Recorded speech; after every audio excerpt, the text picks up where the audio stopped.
the podcast, episode 14.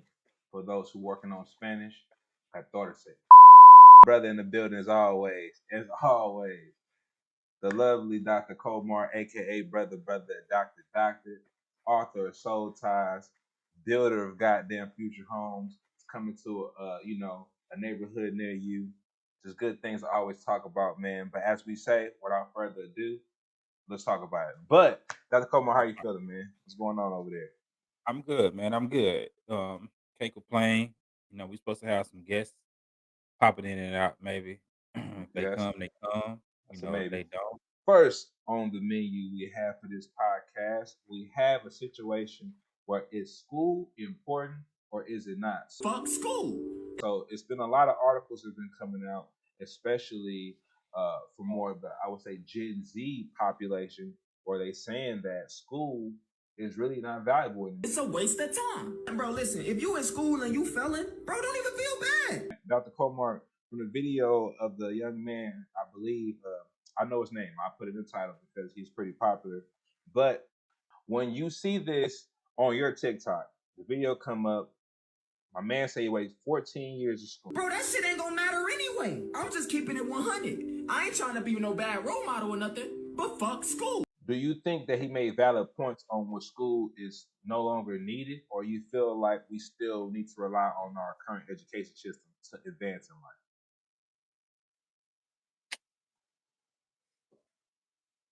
You know what? Yeah. I went to school for 14 years and I became a YouTuber. So did I waste fucking 14 years of my life? If y'all would have taught us how to meditate and all this different shit, bro, we would have been knew what we was gonna be.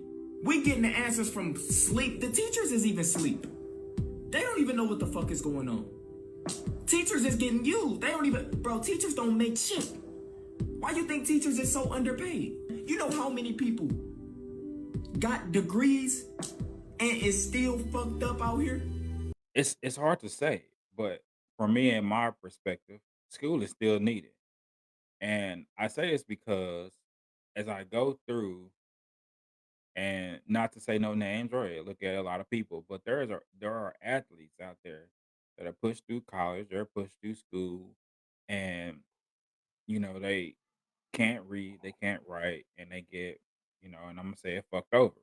Mm. There are also kids out here that believe that, oh, I can go out here and make, you know, millions of dollars out here in the streaming game, out here in the twitching game, out here in the YouTubing game, technology game, and it's not true. You know, on average, what is it? 1-2% of people make money off of this YouTube and streaming thing, and it's pennies on a dollar. A penny, let me say that. Pennies on the thousands of likes or even um thousands of followers, whatever the case may be. Right. And you have to be top of the line smart in order to do that. And there's a video that I saw a couple of days ago where a couple of kids were asked to read a sentence and they couldn't even get past the word dollars. And they were like, you know what? It don't even matter. I'm making money. I was like, how stupid is that? And so there are aspects of the education system that you need because I understand that there's such thing as common sense and book sense. But if you don't have the book sense to get around, what is common sense for you? I don't understand the gist of it. And sometimes you need both to make it through the world because book sense gets you a lot of, through a lot of ways. And of course, we don't teach you everything in society through books, but it's coming along a lot of ways to make you get where you need to be going. Back in our days, they didn't teach you about mental health and things of that nature. But nowadays, some of the some of the courses are, and that's what we need today, society. As the years go by, school will adjust to those things. It just wasn't doing it back in our days. School is a corrupt system. But also, we have people who say the opposite. So in the second video related to the importance of schools, if it's good or it's not. School matters. A young man has gave more opposite points saying that as we grow in society, we have the need for more people to work. A lot of people who have a college education, bachelor's, master's, even associates, doctors. No matter how badly you want to believe that that isn't true, it is. These are the same people at a higher percentage who are paying their students' loans back. Your education level is still one of the largest predictors of your long-term success. For better words, they're doing better off. And in 2023, college graduates still have larger lifetime earnings than those who do not have college degrees. This includes paying back their student loans. This is Googleable. This is fact. And I'm not saying you necessarily have to go to college because there's other fantastic options like a trade school. But either way, education is incredibly important. I think about it like this: we do need um people with doctorate degrees and bachelor's degrees, master's degrees, even associate's degrees, and there's a lot of jobs out there for it. You gotta think about it. If you're out here streaming and you say the wrong thing on some content, like us, considerably, and we have 600, you know, thousands or even millions of followers, and we say the wrong things, whatever the case may be, we can lose those followers and we lose money. If you don't have a degree to fall back on or a job skill to fall back on, you don't have anything. The number of jobs requiring degrees is only increasing, not decreasing. Now, there absolutely is a ton of flaws with the education system. I'm not calling it perfect by any means, but simply telling you that school is important doesn't make me an agent of the matrix. So C's get degrees and things of that nature. That is the case. Your C's get you degrees and you get a job and you get that job and it makes you viable into life. You can go out there and you can still make 80,000, 100,000 and still suffice in some type of job, even if you're two household parent or, three household, and make a living.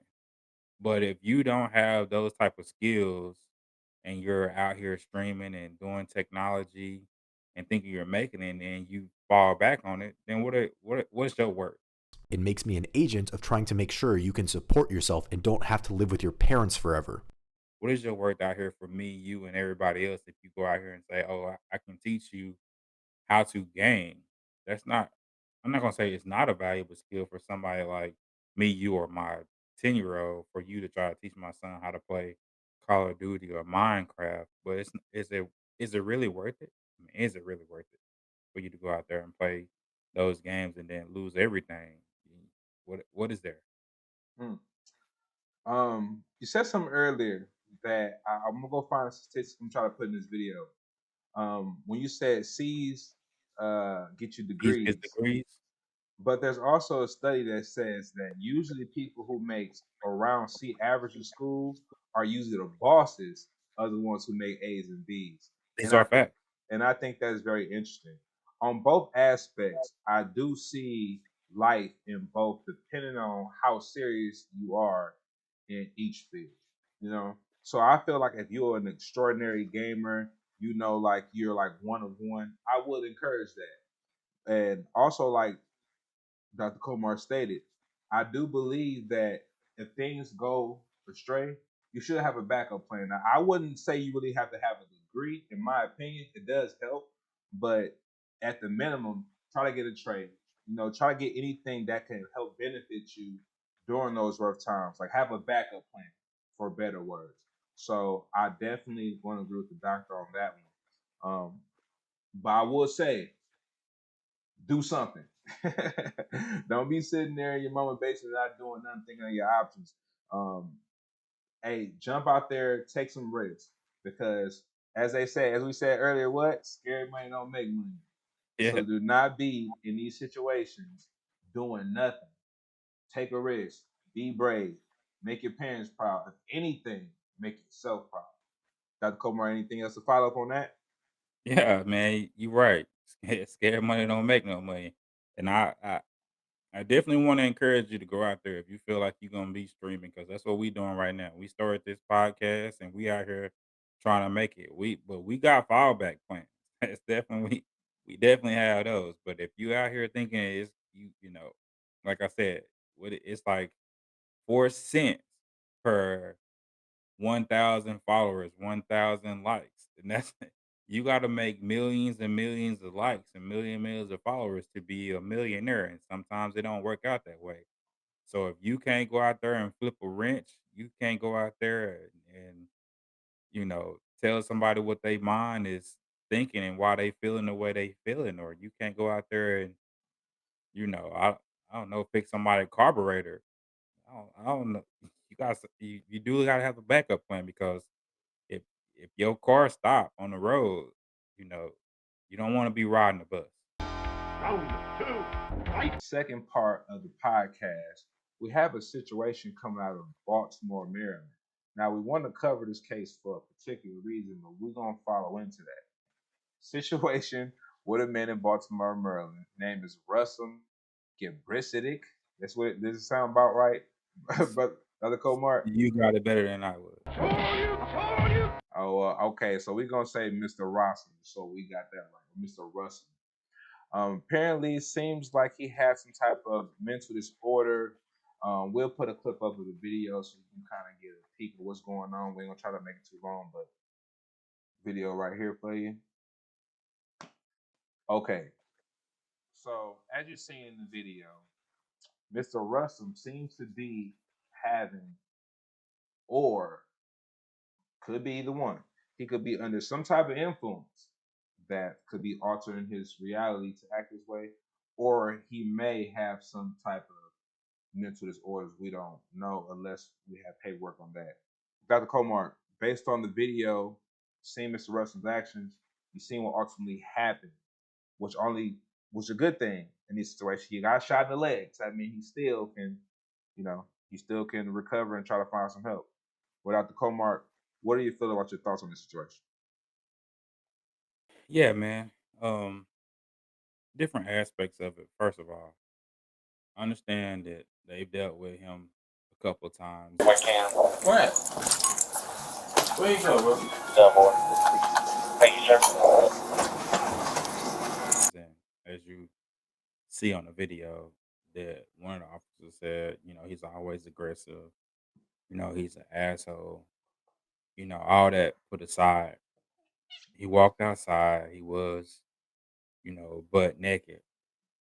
You know, he did go back inside and, put on clothes. If he was intoxicated, but if this guy, I feel like, is doing this, multiple times, could be that he, may have been under the influence, but, could be that he was, could have some type of mental disorder. Hey, yo. Can you do feces on me, bro? What I do want to, point at is the police officers, I believe, handled that very well, um, under the circumstances. And I know a lot of people are gonna look at it differently, and I know a lot of the comments was looking at it, both ways.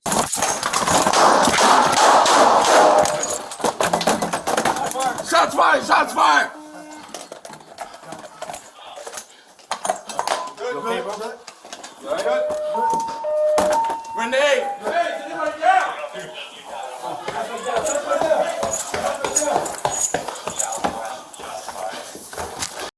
When they came in, they was hit with, I don't know if it was hot water or some type of bucket or something, whatever the case. And I know they said feces at one point in time and, something at a different point in time. Right. But they asked for medical at one point in time, and then they asked for medical for themselves at another point in time. You have to listen to it very closely, which is two aspects of it. You're asking for yourself and you're asking for him because they know the circumstances of what may happen, when they go up these stairs. When they took the stairs, I know they asked for the ride shield barricade, but whatever you want to call it, military or police wise. When they went up the stairs, You saw 2 dots. 2 police officers had their tasers out, and here's the case. You're asking for 2 police officers, at all times you're supposed to have, and this is escalation of force, gun and taser at the ready, dealing with somebody of this nature, especially when you go into a closed confinement, not knowing that he went in the house and what he could have when you went back upstairs. So a lot of people are saying that it's wrong and that he shot him in the leg. It's closed. And be lucky that he is alive. They called back to them and they said 10:30. If y'all don't know what that means, it means danger or caution, meaning that they understand that this guy is in here, that he went back in, and that he may have something. So they called that up. They told everybody already, and they took precaution.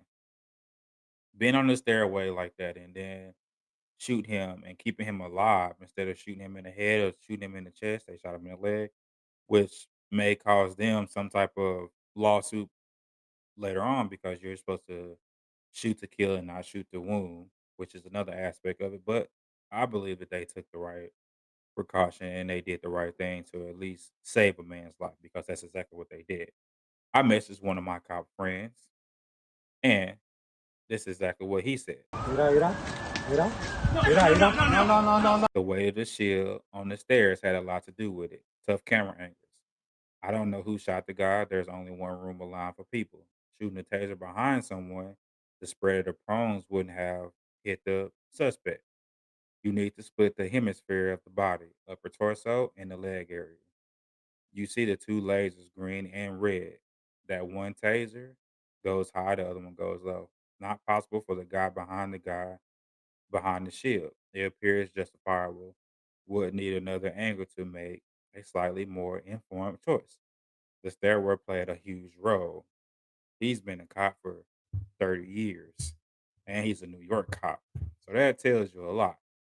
I, I go exactly off of what he says too. I have another cop who was supposed to be on here and would tell me this, her side of the story. So I believe in it. Round 3. To go behind Dr. Comark, it was a lot of things you said I want to touch up on for one. I'm glad that you said that they took precautions to where they really didn't try to kill the guy, even though they're getting slapped about it. I think people need to understand what's important. For one, they could have killed that man. Let's just cut to the facts. Brother Xavier, from everything you heard, read an article. What do you feel about this manner when it comes to Baltimore police and Mr. Russell? For me, I can understand like why it is that there's certain procedures, right? So as Doctor was saying, there are certain things that they're gonna have to do because they don't know what's going on until they actually evaluate the situation themselves. They basically had to go in there, go up the stairs, and figure out what was going on. And then when they did that, I guess they shot him with the taser.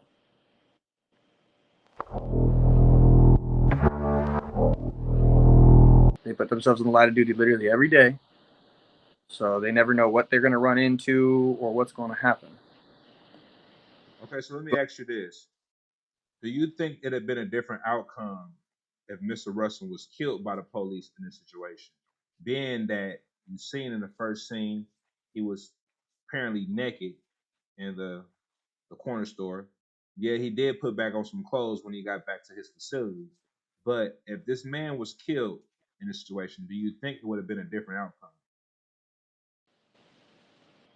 outcome?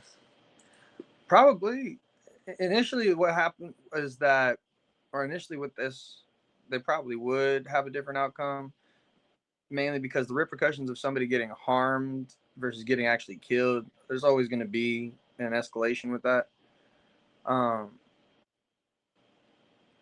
I mean, for me, from my perspective, I can always understand what an officer is trying to do. It depends on the situation, but in this case, from what I've seen, you never know. You really never know. You don't know who's in crisis. You don't know what they're going to do when they're in crisis. Dr. Comark, now we had a conversation on this before when it comes to Black Lives Matter and, we didn't get to put the video out. It was kind of there's a little turmoil in there, but and does Black lives really matter when it comes to us?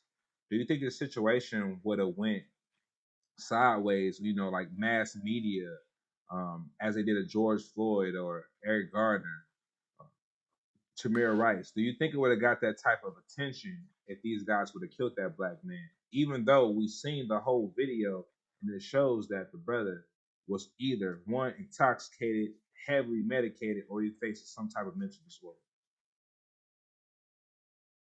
I don't think so because, as you can see in the video, most of the I don't think most of them. I think all the cops are black. If all the cops been black, it would have been black on black crime. You Mm. know, being black on black, I think they'd have been like, well, all the cops are black.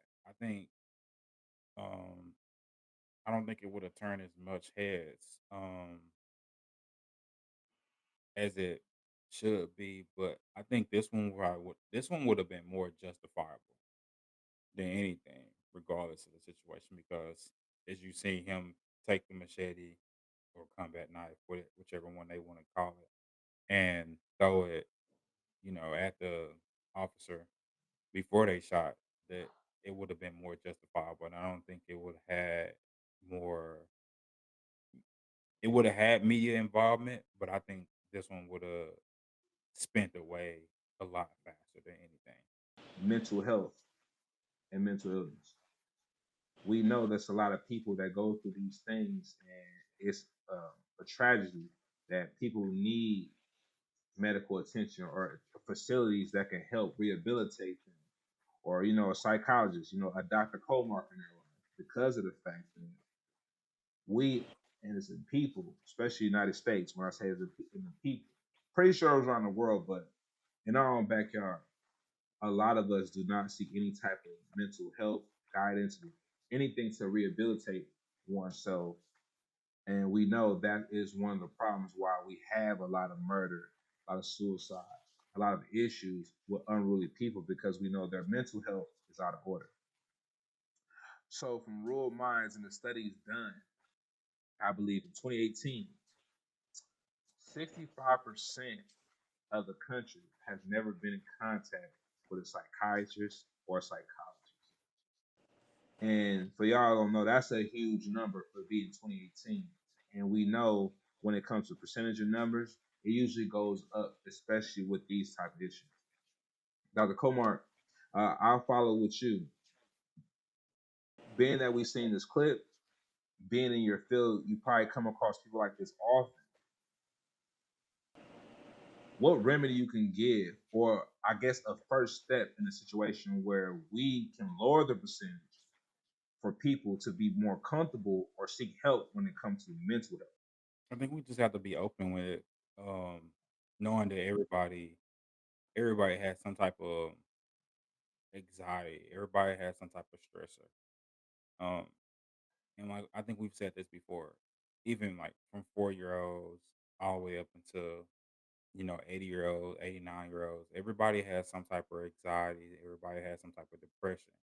And the first step is to deal with it, to say I have it, understanding it and seek some type of help, whether it's going in and say, hey, I don't understand why I feel this way. Um, and it doesn't have to be um, a psychiatrist or a psychologist. It could just be a certain counselor. It could be, one or two visits a month. It don't have to be on a weekly basis. It don't have to be. It could be every other month. It could be once a quarter. Just as long as you just say, "Hey, I know I'm dealing with this. I have this type of situation going on. Where does it start? Where did it come from?" You know, and go from there. Once you dive deeper into it, you'll get an understanding, and you'll open up more and get on, feeling of how to deal with it from, from that perspective, and from there you'll unroll deeper feelings to understand how to help yourself and help others. Because once you start helping yourself, you'll understand how to help others. Well said from the doctor. Brother Mhm. Xavier, I know you're not a doctor or have any type of degree in the field, but as we can say, as an everyday civilian, do you got anything that you feel that can help the people in your community or anybody who come across this video when it comes to mental health?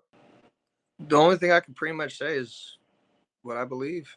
There's always a reason for something.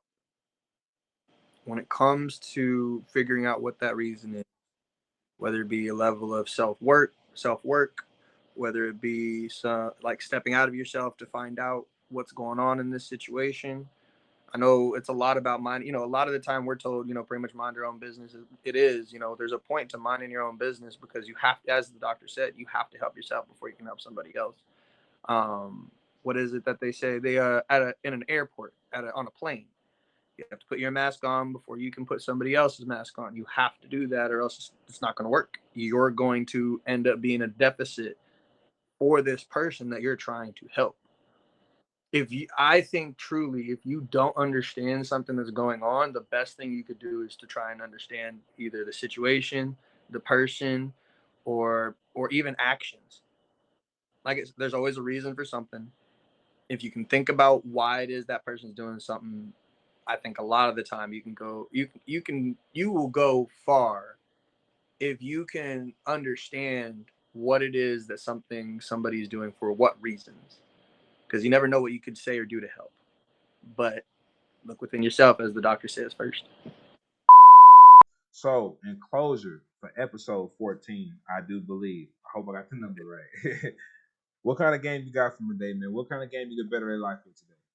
Man, you know what I always say: hug somebody, love somebody. It's always gonna be my my spiel for everything.